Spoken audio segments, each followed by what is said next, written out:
church, regardless to what the denomination was, that a pastor would not have a house on his head.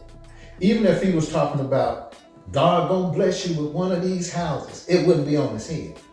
And what I believe is when we are led and driven in a certain direction, it's like we're little puppets. You know, we can be told to do this, to do that. What is it, the Pied Piper that played the pipe, and you know, and we just follow, not knowing why. Because we don't really give spirituality in our system, in our world today. Right. We don't give it the credit that it's due. Right, right. And that's just as important as this pillar is a real thing. Yeah. But when you really look at energy and all of that, scientists will tell you this pillar is not really a pillar. Right. And we've proven that it's not a pillar. But I can pick it up, I can turn it around, but it's not really a pillar. But that's what we're told. So we have come to live in a world that's not really a world, when the most important world is the world that we don't even give the credit that it deserves, which is spirituality. And when you really give spirituality the credit that it deserves, then you can step back and you see things that you say, wow. But when we're so blindsided, like I say, look at TV, look at the colors and look at the shapes and look at the sounds that are given to us that drives us to think a certain way. That's on purpose. So let me ask you this. So getting back to the book and what we were talking about, as far as discipline. Yeah. And, you know, being that example for your children. Yes. So say you as a 70-year-old man may watch certain things on TV that you know is just make believe or just a script or whatever, but you have a impressionable young person that's around you. How would you say that how would you say this excerpt relates to something like that? Would that be you just don't watch it, or would that be as you watch it and you watch it and don't let them watch it, or would that be they're with you, y'all are watching it and you're explaining certain things to them or something else? Okay. Well, I think in the world we live in now, there's just certain things that you just don't let your kids watch, period. I think I heard somewhere, I don't know if I researched it or heard it, that Steven Spielberg does not let his kids, or didn't let his kids watch the movies that he made. Oh, yeah? Yeah. Okay. So there was a reason for that. When y'all grew up, there were certain things y'all didn't look at. Right. Period. You know, and my wife and I, we could be sitting down watching a picture on TV, and actors, they do a great job playing the roles they play. But when you get into certain scenes in that particular picture that blindside you, and it's something that you say, okay, I see where this is going, then you have a decision to make. I know where it's going. I know the intent of it. Now, do I still want to sit here and finish watching this because I know where they're going with this? So you have a decision to make, whether you just gonna turn it off the same way you wouldn't let your kids watch something, you won't let yourself watch something. Like I said, we demand certain things of our children, and we don't do those same things ourselves. We need to hold ourselves accountable. If it's that important, we need to hold ourselves accountable also for those same situations. So. And so building upon that, so say you turn it off while the child is there, but this child has a cell phone, this child has an iPad or a laptop, they still have access to these things, they're still watching these things, being exposed to these things. How effective do you feel like the fact that you're turning it off in their presence would be upon impacting their life to where they would do the same thing in return or follow your example, as opposed to still watching? It's just, I know when I'm around daddy, I can't do this. Yeah. They won't listen. I mean, you cut it off, they say, okay, if they can get in their room and get on their phone, they're gonna watch it, because they are to the place now. There's so much in our society over the years has planted into our children that You can do this. It's fine. It's okay. I mean, now we've got the thing where a lot of children don't know if they're male or female. They got all of this stuff, and it came from somewhere.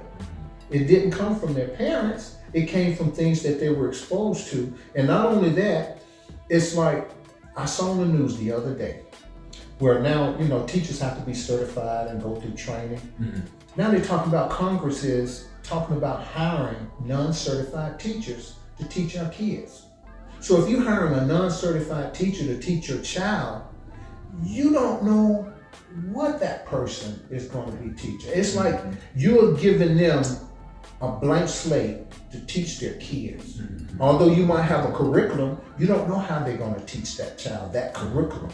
Because right now, you got to teach it a certain way. It's got to be a certain way, or don't be taught at all. Right. So this is another way of going behind the parent to get certain agendas. There's just so many agendas that they're building up, and it's going to take years. But I've seen so many things that started when I was young that's already in place now. So it's an agenda, and if the kids are already at that place, they're going to go behind your back. They're going to do all these things to be able to get. It's like, I need to get that. It's like a drug, a certain drug that they have to have, and part of it is a disobedience drug. I mean, I'll say this and I'll let you go on. My wife has a friend that her son he's 17 years old now. And he decided that he wants to live his life a certain way. Now he's still in the home with his mom and his dad. So the other day, it was time for him to get up and go to school. And so she comes in the room and wakes him up and says, it's time to go to school. And he didn't get up, so she pulls the covers off. He pulls the covers back. So she literally grabbed him by his arm and pulled him out of the bed. He got back up, got back in the bed. So he just totally said, look, I ain't going to school today. So when you have those things happening, and it just didn't happen overnight, it happens over a period of time. Going back to spiritually, there's so many things in the atmosphere that drives us to feel and do certain things. And when you realize that, you start trying to recover from that. I'm still trying to recover from things that have happened over the years, and that's why I don't look at certain things, I don't listen to certain things, because I know how easy it is to get into your subconscious mind. 95% of what we do is subconscious. We only have 5% where we're actually thinking about what we're doing. You ever been driving and then 5 minutes later you say, man, I don't remember passing those 3 red lights. We're just on autopilot. And our kids are even more so on autopilot. So that's why I say, as parents, we need to wake up. If we're going to require something of our kids, we need to be looking at ourselves also. What kind of things have I let slip? What things do I need to recover from? So let me ask you this then. Going back to that, just back to the example you were giving as far as turning the TV off. What would be the point in doing it? Would it be to be an active demonstration and display before them what healthy looks like, or is it more so to put an impression upon their convictions as far as those things go, or something else? I think it needs to happen before the TV goes off. Like I said, we have to be those things like that. We have to be that even before you cut the TV off. Our kids, our children have to see our life and how we maneuver and manage life, so that when we do cut the TV off, they may not really want us to, but they understand why. They get the understanding of why, other than, I don't want you to see that program. They might not understand the dynamics, but they understand the person of who you are.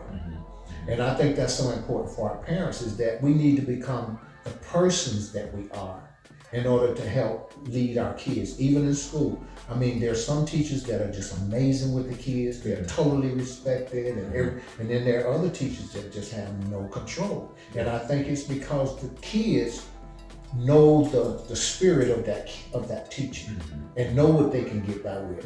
There's a greater force spiritually that keeps everything in check.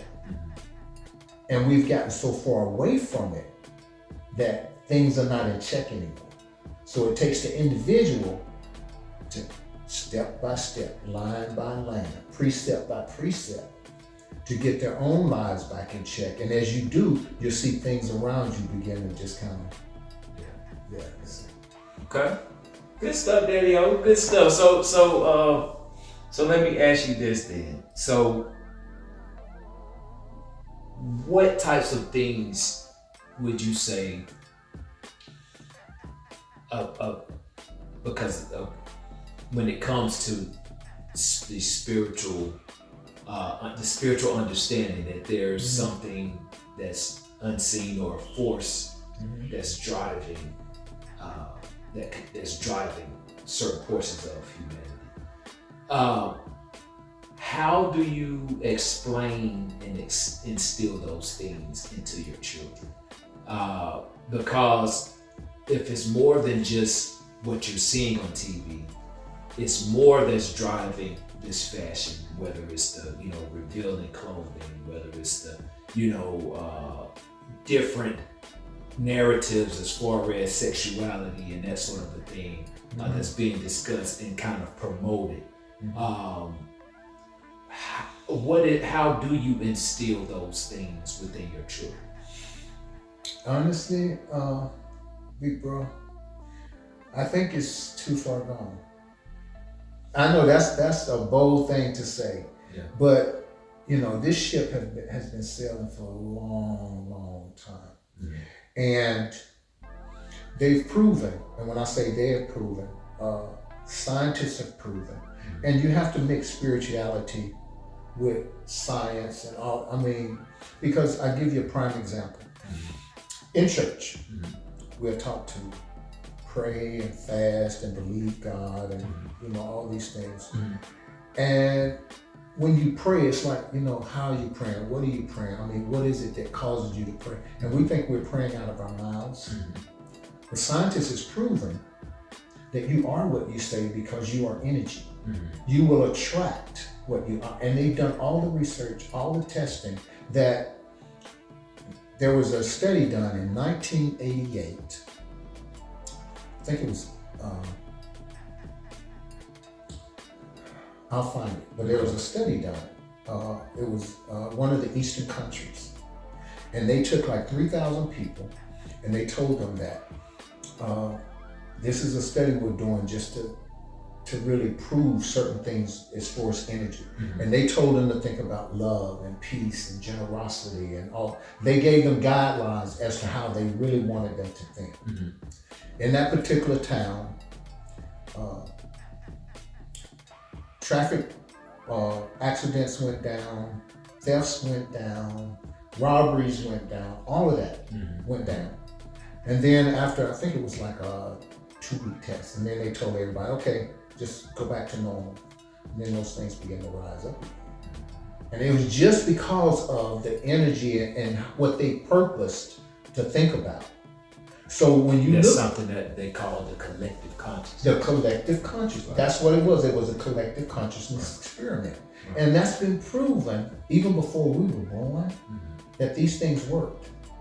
If that's the case, if we would have, as a collective, the same way we have radio and TV, if we would have taught those things, then got everybody on the page of reality, you are really a spirit, and this is the thing you can either attract good or you can attract bad, but you're going to attract something. If we would have started that back then, we would have a different world today. However, there are powers that be that knew that and kept that from people because of control. That's why banks do what they do, because of control. You put $10,000 in the bank, that money's already being loaned out at 30, 40, 50% interest, and they're gonna give you 0.0001, but yet we still do it because we've been trained to do that. And it's been the same way spiritually. So when you as an individual, like I'm coming to realize that at freaking 62, 63 years old, all that became a reality. Mm-hmm. I'm still a baby in terms of how much stuff still is in here that I'm still trying to get out. Mm-hmm. But once you know truth, you got to start living truth. So with our kids, they can't understand at that level. That's why a lot of parents are trying to put their kids in private school now, because they're trying to get them out of the system. They know the system not good, so they're trying to put them somewhere so they can really get reading, writing, arithmetic. So they're starting on the level that they understand, but it's much bigger than that. Right. So, what direction can one go to prepare their children for the world that they're about to be exposed to? And how can one train them to be a part of the solution when it comes to collective consciousness, raising the vibrations, a better, brighter future, love and generosity and all those things you were saying as far as, is it religion?